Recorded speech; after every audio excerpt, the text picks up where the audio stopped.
back. Innovate 21. We're doing some math.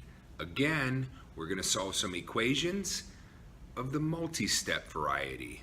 Let's do it. You and me together. Let's rock.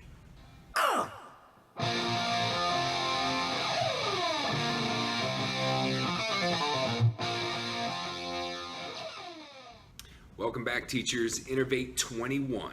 We're going to more math today. We got a lot of good comments, a lot of emails, people, from our first video. So sorry there's not a lot of other content on there, but there will be soon, so keep checking back. So if I could ask you to please subscribe to this channel so you can get the notifications when a new video comes out. Plus, go to our Facebook at Innovate 21, and you can tell us any information you need there. You can get any information from us. You can see all our videos. You can do that. Share that with everybody. Get the word out that we're trying to help teachers one lesson at a time for free for you right now here on YouTube. Stick with me today. We're going to do a little solving equations. I got a lot of comments and emails about the last video we did. It was a little long. They're like, hey, make it shorter. Can you just show us some of the problems that you do, some of the scaffolding that comes up, so we can steer our kids in that direction and less of the teacher stuff and the explanation of stuff? And I said, well, of course I can. Yeah, whatever you guys need. So that's what we're here for. Just leave us a message. We'll get out whatever videos you can. So we're going to do solving equations. We're going to do the multi-step varieties. When I do this, I want to make sure that you know that there's a whole bunch of prior knowledge that goes on before this. So I'm assuming that if we got to this point, we're good with solving basic equations. You guys went through all the discovery of how to solve an equation, and we went through all of the like terms and the distributive property and all that kind of stuff. So when we start to combine all this stuff together in these multi-step varieties, we have a good understanding of the background of what it takes to get here. So that near the here, there, said and done, let's start off with some multi-step ones. But remember, I go prior knowledge, I scaffold up, and then we have a discovery session if there's anything else that we need to know for the future of these kinds of problems. So my prior knowledge is basically based on their distributive property work. So when I'm starting these kinds of problems, I'm going to do like 3 or 4 different kinds of distributive property kind of stuff with them first, just to get the juices flowing. Now remember, I don't show them what I do. I put up a problem, I walk around, I make sure I see the students doing something. Remember, you gotta know what they know and how they know it. All right, so first things first, I'm putting up something simple, just so I can walk around and see. So I'm doing something like this, which hopefully by this point they all absolutely know how to do. So I'm going to make sure that not only they distribute it right, but they know whether they can collect like terms or not. So all that kind of stuff. So this is just the prior knowledge. Take a lap around, see how your kids are doing. And then next, we got to put an extra step in there by adding a little coefficient in front of the variable, so we can see how they handle that. Do they remember to do 4 times 2? Do they add 4 to 4 plus 2? Do they remember to do the 4 times the 3, or they leave that out? So these are the things we're constantly checking for to make sure it's good, because once we get to the equation side of it after the expression, we want to make sure they can go to that level. Okay? And then the next scaffold up of their prior knowledge would be, of course, adding a negative sign. Make sure they can track and follow the negative through the problem. Make sure they can do that very, very effectively before you start having them solve equations. Okay? And then the next one, the hardest one, the one they always have trouble with, these are the ones you got to watch out for.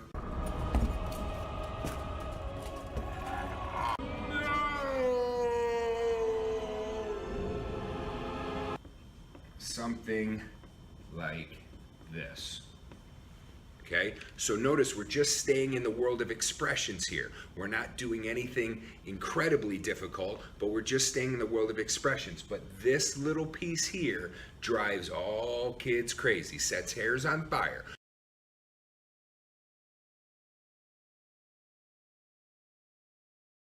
make sure you understand that what they need to do with this -4 before they start dealing with this 5. Obviously, the first mistake always made is they're subtracting that and getting 1, okay? So we've got to steer them through those waters. Again, don't tell them how to do this. Put this down and let them go at it. See what they know and how they know it. And so when I come up for an explanation of this, I'm going to ask them, what did you do first?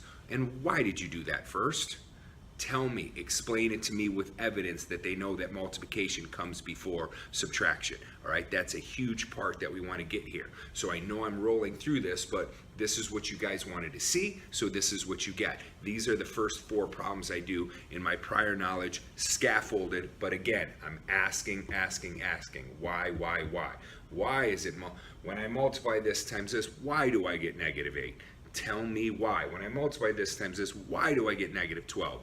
Then are there like terms that enter? Why are they? What are they? Just keep pounding that down so you know that they have the evidence of learning.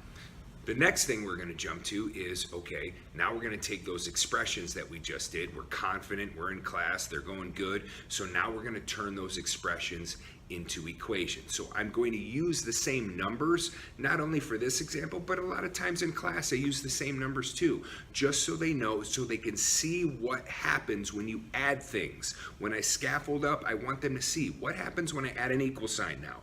What happens when I add a minus sign? What happens when I put another number in there? I want them to see that. Then I can go back and switch and put as many different numbers as I want so they can see the variance of all that kind of stuff. So I'm going to start with the expression I gave them before, and then I'm going, okay, guys, we're good at this, right? Yeah, we know what to do. Now, what happens if I go and put the equal sign there? Now, there's 2 things I'm looking for in this example problem. You're going to, again, put it out there. Go out there. See what they do. Because A, you're going to have your kids divide first. So they're going to come right over here and they're going to divide that 4 from both sides and they're going to solve that way. Great, love it, fine, keep doing it. But B, you're going to have your kids take what we just did in those 4 or 5 problems with the distributed property and distribute that first. So I want to know which kids in my room are dividers and which kids are distributors. Not that any one way is better than other, but I definitely show both ways. So after you've seen them do that, when you work through these problems, show them both ways. They can decide which way they like. But I need to know these guys because now when I start putting other numbers there, they're going to start getting confused. What happens first? This one's really easy to go, yeah, I divide. I've seen a lot of problems like that. But now when other numbers start coming into play, they start getting confused. So this is why you have to show them both ways so they can go back and forth. After we've done that, now we're going to come by and say, okay, what's the next level problem up? Well, of course, the next level problem up has to be scaffolding up with a negative sign.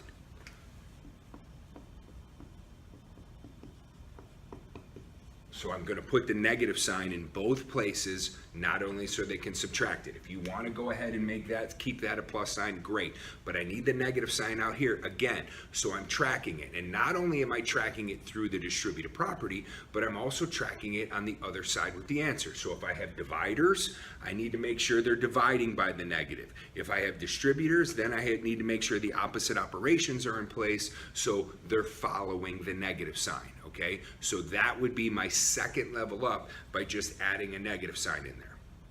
Then the next level from here is I got to add another term somewhere. I want to make this as much multi-step as I want, so I got to add another term somewhere. So I'm going to take the same basic framework of the problem. Now remember, the numbers that are put in here are arbitrary. You can use the same numbers all the time. You can switch them around. It doesn't really matter. But you want the kids to see what happens when something else is added. That's the scaffold part.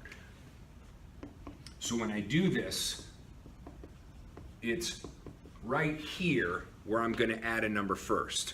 All right. Then later I'm going to come in and add another term in front. But right here I'm going to do first because that to them is the most logical thing that they can figure out first. They don't get as confused with the number behind it. So remember, success building. That's what we're doing here, success building.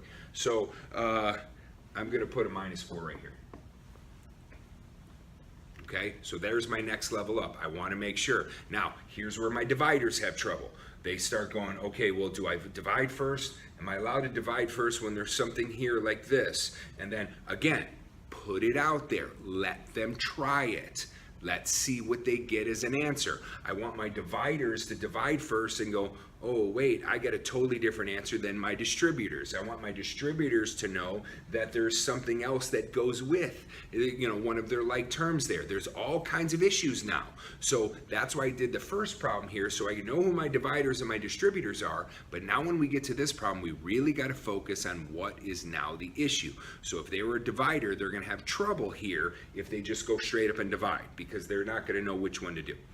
Then, of course, the last version, the most complicated one, is where you put all of the stuff in it that they could really have trouble with. So you're adding a bunch of terms, you got some negative signs in there, you're doing a whole bunch of things to throw them off, remember? But now, don't forget, now I'm shortening this due to time, but there's several versions of these happening in my class during a lesson. It's not just this one, then to this one, then to this one. I do the first one to see how they do, then I give them a couple more examples, change the problems around, but then the scaffolding happens when I change the nature of the problem. Okay, so the very last one in the long line of these is a couple terms here. So I'm going to put an extra term out front, and I'll make this a 9. So if you're actually doing this one in class, it'll come out even. And that's really not a necessary thing. But notice what is happening here. Now my dividers of this first problem, they're having some real trouble here, because they go, well, do I divide? What do I do with this 5? What do I do with this 9? So the process I go through in the classroom at every one of these levels, as soon as I put it on the board, before I let them work, I'm not going to tell them anything. Before I let them work, I go, what do you see? Tell me what you see. There's no wrong answer here. Kids are going to go, I see a 2, I see an X, I see an 8. Great, great, great, great. What operations do you see? What is that parenthesis doing? Tell me what they do. I'm looking for these kinds of answers. Tell me what this 4 or -4 is doing out here.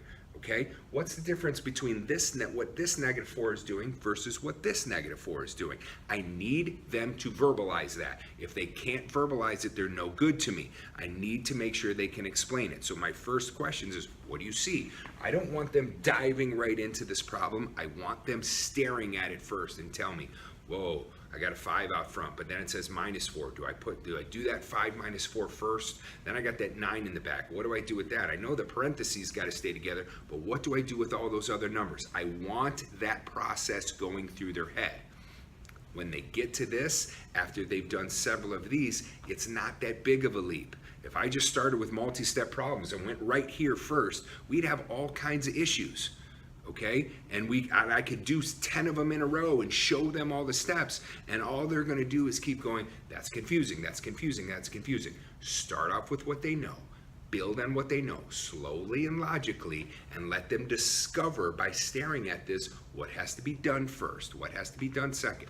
That's not my job. Now, my job is not to do the problem, it's their job, but I might ask them, what goes first? Why did you say that? How come why that one and not this one? Why this one and not that one? I'm asking all those questions. Remember, I'm extracting the evidence that they learned something in class. Hope that makes sense to you. I know there's a lot of moving parts to this lesson, and there's a lot of things to do. This is a tough one for students in algebra, so make sure you cover all your bases. Make sure you're asking questions. Make sure you're seeing what your kids can do. And then if you have these problems in this order, they tend to have an easier time going from one to another. So the understanding is a little more cemented for you. So I hope you got something out of this. Thanks for coming by the channel. Please go on the Facebook, log in, and share it with everybody. And make sure you like this and you give us comments of anything else you need. Remember, Innovate 21, we're here for free teacher instructional tips all day, every day, baby.